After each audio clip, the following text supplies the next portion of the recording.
Je crois que les évêques se posent les mêmes questions que l'opinion publique. Aujourd'hui, personne ne sait où on va en Europe et il faut faire des choix. Donc je crois que les évêques se sont posé les questions que vont devoir se poser tous les électeurs, c'est-à-dire pourquoi aller voter, première question, et pour qui aller voter. Et pour ça, ça vaut la peine d'en débattre et de savoir vers quoi nous voulons nous diriger.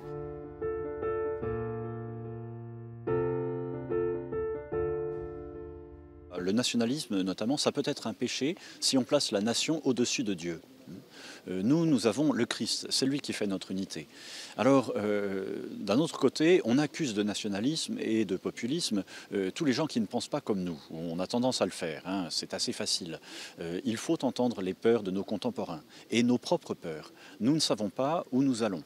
Alors, quand on ne sait pas où on va, eh bien, on prend un temps de recul, on prend un temps de contemplation et on essaye de regarder où on veut aller.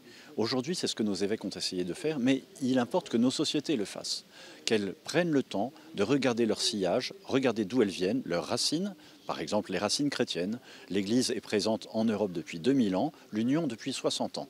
Alors, l'Église a quelque chose à dire, et l'Église, les évêques, mais aussi les chrétiens. Si nous voulons pouvoir ensuite gouverner, il faut que les chrétiens s'investissent en politique davantage. On ne peut pas à la fois reprocher à l'Europe de ne pas aller dans le sens que nous voulons et ne pas participer. Si nous ne participons pas, nous n'aurons pas une Europe qui nous convient.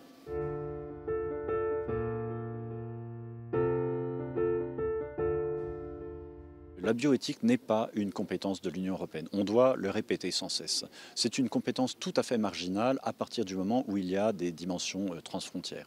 Alors nous, la Comessé, au nom des évêques, nous travaillons à ce que les fonds européens aillent plutôt à de la recherche vertueuse qu'à de la recherche qui porte atteinte à la vie. Hein. Mais aujourd'hui, la bioéthique, c'est un débat national. La gouvernance de l'Union européenne, elle est encore entre les mains des nations. C'est toujours en définitive le Conseil des chefs d'État et de gouvernement qui décide. Et c'est ici, en France, qu'il faut débattre et puis essayer de convaincre, non pas ceux qui sont déjà convaincus, mais les autres.